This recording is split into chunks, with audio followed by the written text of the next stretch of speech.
Қайырлы күн баршаларыңызға, менің арнама қош келдіңіздер. Сіздермен бүгін осындай нәзік королевский тортымен бөлісетін боламын. Видеоны соңына дейін көріңіздер, түсінбеген жағдайда астына жазып кетіңіздер.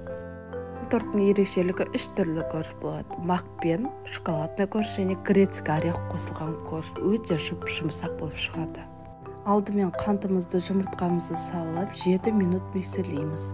Осылай көпіршікті әппақ болуы керек. Енді миксердің скоростын минимальға қойып, сүтімізді, сұйық майымызды құямыз.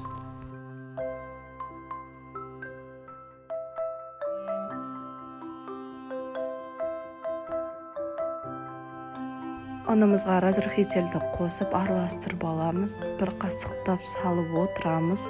Миксердің скоросты минимальный болуы шарт. Қамырыңыз отырып қалмауы керек. Миксермен көп араластырып жібермеңіз. Осылай лопатканың көмегімен астыдан үстіге қарай араластырасыз. Дайын болған қамырымызды таразының көмегімен немесе көз мөлшерімен 3 түрлі ыдысқа теңдей қылып құямыз. Алдымен какаоымызды саламыз. Келесі грецкий орех майдалап салсаңыз да болады. Соңғысы магымызды қосамыз. Енді барлығын біртіндеп араластырып шығатын боламыз. Ескертетін жайт, менің формамның диаметрі 17, себебі менде 1,5 кг. Егер сіз 2 кг жасайтын болсаңыз, 18-19 диаметр қылып жасайсыз. Форманың астына пергамент қойсаңыз да болады, фольга қойып орасаңыз да болады. 180 градусқа 25 минутқа пісіріп аласыз. Барлығын осылай бөлек-бөлек пісіреміз, себебі үшеуі 3 түрлі корж. Корждардың беттерін тегістеп аламыз. Барлығын тегістедім. Мен видео ұзақ болмас үшін қысқа нұсқа түсіндіріп жатырмын. Ендігі кезде кремімізді дайындайтын боламыз. Сливке 33%, творожный сыр және қант ұнтағын қосып барлығын миксерлейміз.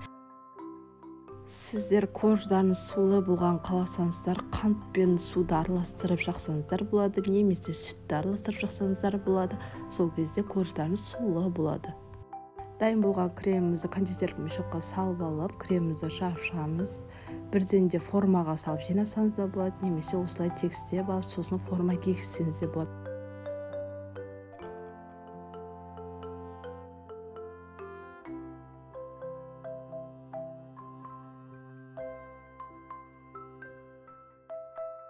Корждарымыз кремді өз бойына сіңдіру үшін кем дегенде 6 сағатқа тоңазытқышқа салып қоямыз. Енді тортымызды қаптайтын боламыз. Алдымен творожный сырымыз салқын түрде болуы керек, ал сары майымыз бөлме температурасы болуы керек. Қант ұнтағын салып барлығын миксерлейміз.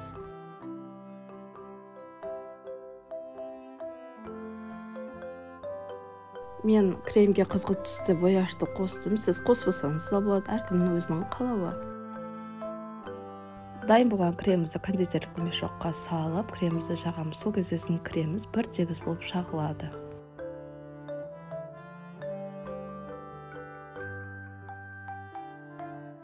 Енді спатуланың көмегімен жағылмай қалған жерлерге жағып тегістеп аламыз.